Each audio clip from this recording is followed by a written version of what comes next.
Baru lari 3km, 5km korang dah rasa lembik, mungkin ini sebab dia.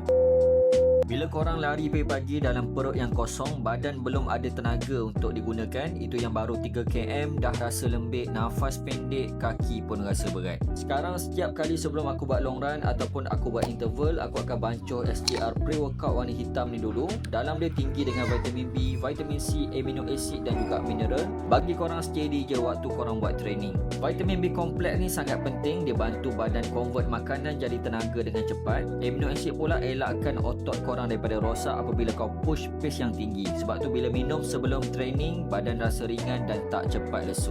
Lepas habis je running, aku sambung pula minum SGR post workout warna biru ni untuk gantikan electrolyte, dan power bar ni untuk bagi balik tenaga. Satu set ni tak sampai pun RM40, yang mana berminat korang check link ada dekat bawah. Harga memang sangat-sangat berbaloi, cukup untuk cover sebelum, semasa dan selepas korang training.